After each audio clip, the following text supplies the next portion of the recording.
2024 के जो आम चुनाव थे कि उसमें जनता खिलाफ है, संविधान को कमजोर करने की जनता लड़ेगी, जनता आवाज उठाएगी, तो वो पीछे हटे। और उन्होंने जो इनका वोट चोरी का काम है उसको मजबूत करना शुरू किया। वोट चोरी का मतलब ये है कि आपके वोट का अधिकार खत्म करने की साजिश। कौन है वोट चोर?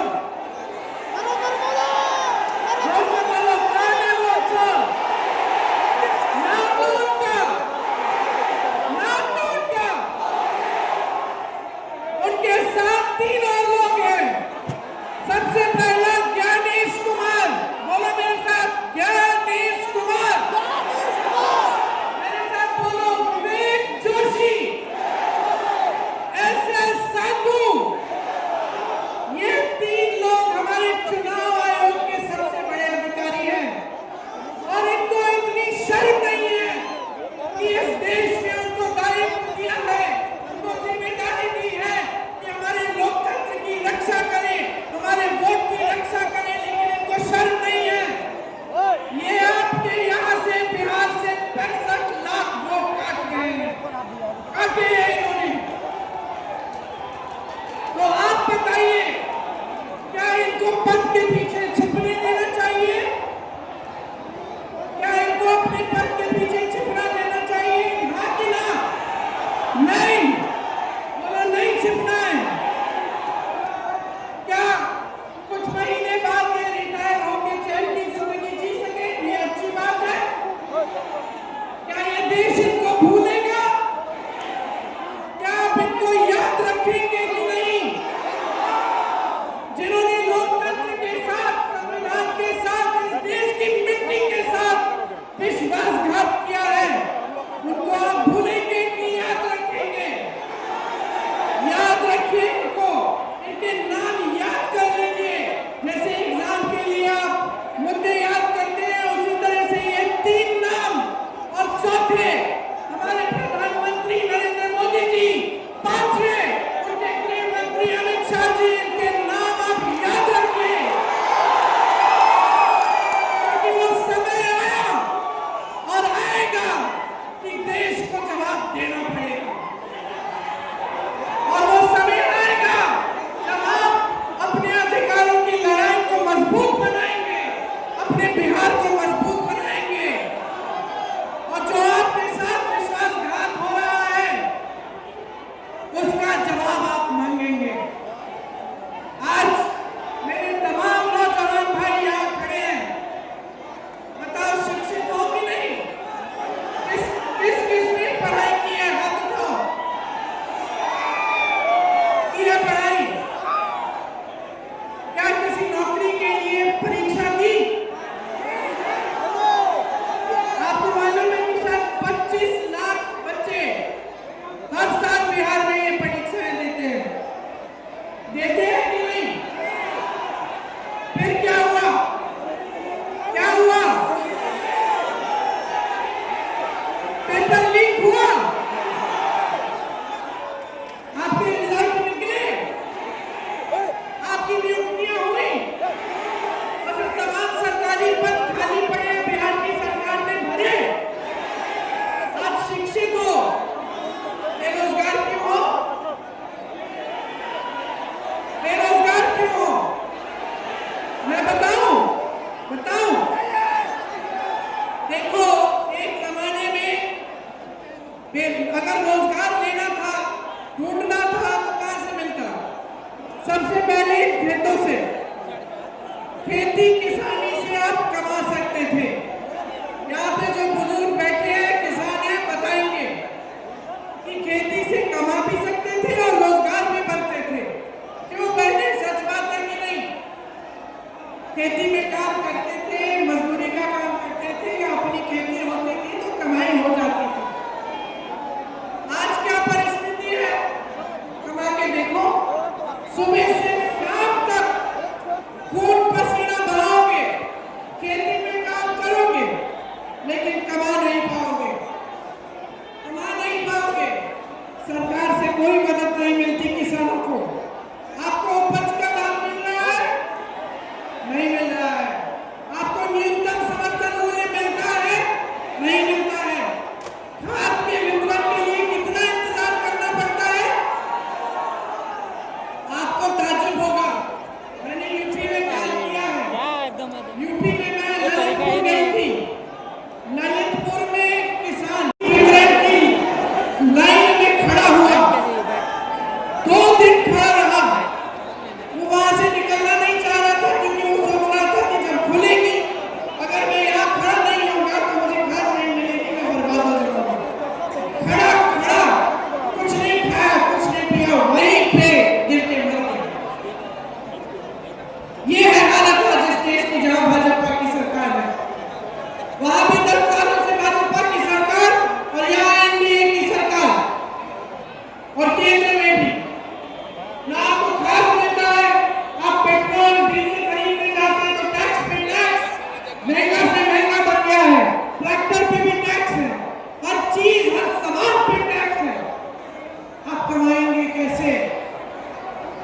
दूसरी तरह से एक जमाने में रोजगार मिलता था, सरकारी कंपनियां, बड़े बड़े सरकारी उद्योग मिल लगते थे, तमाम इंडस्ट्री अड्डे बनते थे, सरकारी खदान होते थे।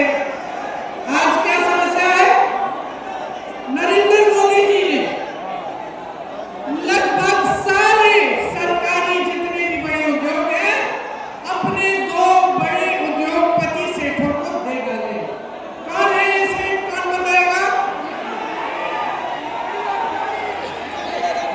पहले अडानी जी, बोलो अडानी जी, दूसरे अंबानी जी।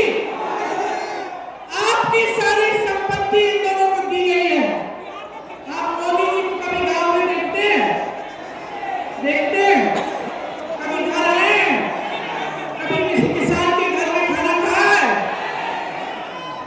कभी किसी बहन से पूछा है कि कैसे गुजारा कर रही है ये इस महंगाई के जमाने में? कभी नहीं पूछा ना। सोशल मीडिया किन के पास है? सबके पास है। तो मोदी जी को अंबानी जी के बेटे के शादी में, निखिल शादी में आपने देखा कि नहीं देखा? देखा ना। आप भोजन खाए, वहाँ हाथ अरे मिलाया। बैठ जाइए ना भाई, क्या जब मैच चल रहा है तो बर्बाद कर रहे हैं फोटो वीडियो। उनको तो हमने विदेश में भी देखा है। कभी किसी राष्ट्रपति के हाथ पकड़े हुए, कभी चीन में किसी राष्ट्रपति हो रही है, कभी ट्रंप के साथ भोजन हो रहा है। आपके साथ किसने बिठाया मोदी जी को गद्दी पे? किसने बिठाया? किसने बार बार उनमें विश्वास किया? आपने। इसकी शक्ति थी कि मोदी जी इतने बड़े नेता बने। आपकी किसकी संपत्ति है कि बांटी जा रही है बड़े बड़े सेठों को? आपकी। और आपकी परिस्थिति क्या है? आपके बच्चे नौजवान यहाँ खड़े हैं, आप कहीं ना कहीं से जुगाड़ करके, कैसे भी पैसे इकट्ठे करके, कर्ज देके इनको पढ़ाते हो। मैं जानती हूँ कि आप में से गरीब था अपने बेटे को सबसे पहले पढ़ाएगी, चाहे कितना भी संघर्ष करना पड़े। मैं ऐसी माताओं से मिली हूँ जिनके पास कुछ नहीं था, छोटे मोटे सिलाई के काम किए, किसी के घर में बर्तन मांज लिए। क्यों? क्योंकि अपने बच्चों को पढ़ाना था, अपनी बेटियों को आगे बढ़ाना था, अपने बच्चों की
के ठेकेदार कर रहे हैं, तो आप कमाएंगे कहां से?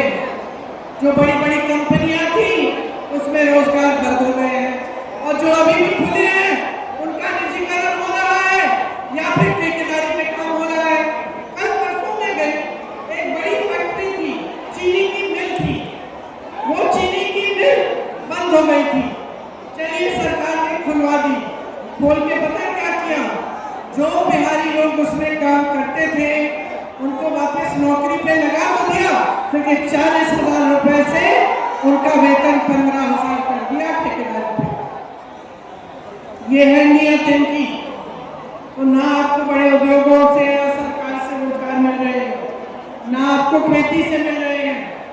चलो आप सोचते हैं चलो मैं अपना कुछ कर लेता हूँ, अपना कारोबार शुरू कर लिया, छोटी दुकान खोल ली, छोटा सा कोई भी अपना बिजनेस कर लिया। क्या हुआ? नोटबंदी लाए, उसके बाद जीएसटी लाए, छोटे दुकानदारों छोटे व्यापारियों की भी कमर तोड़ दी। तो वहां से भी जो एक रोजगार मिल सकता था वो भी बंद हो गया। तो रोजगार मिलने की कोई साधन ही नहीं छोड़े। सच्चाई ये है, सच्चाई ये है कि आप आज कोई भी संघर्ष कर लो, आप कितना भी काम कर लो, आपके परिवार में कितने भी सदस्य हो जो रोज मजदूरी करें, चाहे आपकी महिलाएं भी जाकर मजदूरी करें, फिर भी आपका पैसा काफी नहीं हो रहा है। एक सिलेंडर खरीदने के लिए रोना पड़ता है। त्योहार आता है, छठ है, दिवाली है, ईद है, घबराहट होती है कि मेहमान आएंगे, खाना पकाना पड़ेगा, निपाई पुताई करनी पड़ेगी, तैयारी करनी पड़ेगी, त्योहार के लिए कैसे करेंगे? आज ये आपकी स्थिति है कि यहाँ से छोड़कर आधी आबादी पलायन करके बड़े बड़े शहरों में चले गई। आप नौजवान हो, अभी आप गए नहीं हो, लेकिन एक न एक दिन आपको भी पलायन करके जाना पड़ेगा रोजगार के लिए। क्या सोचते हो ये आसान बात है? नहीं है। मेरी बहनें बताएंगी जिनके पति दूर बड़े बड़े शहरों में काम कर रहे हैं और ये अकेली यहाँ अपने परिवारों को संभाल रही है। बच्चा बीमार पड़ता है, डॉक्टर के पास दर दर भटकना पड़ता है, अकेले होते हैं, जब तक शहर से पैसे आते हैं समय भी लगता है। सब समस्याओं का सामना अकेली कर रही है, और जो वहां चले गया है पलायन करके, वो कितना संघर्ष करता है, बड़े शहर में जाता है, किसी को जानता नहीं है, किसी को पहचानता नहीं है, कहीं एक छोटा सा कमरा ले लिया किराए पे, उस कमरे में उसके साथ 10 और लोग देश भर से पलायन आके रह रहे हैं। वो बेचारा उन सबके साथ वहां रहता है, सुबह निकलता है, मजदूरी ढूंढ लेता है, जितना भी वेतन मिलता है, जितनी भी मजदूरी मिलती है ले लेता है। चलो कोई बात नहीं, कुछ तो मिल रहा है, कुछ तो नौकरी कर रहा हूँ, घर को छोटा मैं बचा के भेज तो पा रहा हूँ। बड़े शहरों में अपमान सहता है, कोई बड़ा से उल्टा पुल्टा बोल देता है, उसको अपमान कर लेता है। अक्सर मैंने देखा है कि खास तौर से जो यूपी बिहार के लोग हैं जो पलायन करके आते हैं बड़े दिल्ली जैसे शहर में, उनका वहां अपमान भी होता है। वो जो गया है पलायन करके मजदूरी कर रहा है, वो अपमान भी सह लेता है, पी लेता है, क्योंकि मजबूरी है और कोई चारा नहीं है। साल में एक बार घर आएगा, त्योहार के समय, दिवाली के समय, ईद के समय, तो वही 4-5 दिन, वही 10-15 दिन मिलेंगे, तभी परिवार को देखेगा। साल भर में बच्चे कितने बड़े हो गए उसको एहसास ही नहीं होगा। क्या समस्याएं हैं जिनसे जूझ रहा है परिवार, बेचारे को पता चलेगा लेकिन आ नहीं पाएगा मदद करने के लिए। माँ बाप खेती में अभी भी मजदूरी कर रहे हैं, हाथ नहीं बटा पा रहा है क्योंकि बड़े शहर में है। ये कैसा जीवन है? क्या ऐसा होना चाहिए? क्या ऐसे खुशहाल प्रदेश में जहां उपजाऊ जमीन है, जहां इतनी काबिल जनता है जिसने इस देश का निर्माण किया। देखिए, मैं पूरे देश भर में भ्रमण करती हूँ, कन्याकुमारी केरल से लेकर कश्मीर तक मैंने बिहारी मजदूर देखे हैं। पूछा है, कहा कि भाई यहाँ के नहीं करते तो मैं बिहार का हूँ, क्या बना रहे हो, यहाँ बड़ी इमारत बनने जा रही है। इस देश का निर्माण आज भी बिहार की जनता कर रही है। कन्याकुमारी से लेकर कश्मीर तक इतनी काबिल जनता, इतने काबिल शिक्षित नौजवान, यहाँ की शिक्षा की परंपरा देखो, गर्व होना चाहिए आप सबको कि यहाँ की शिक्षा की व्यवस्था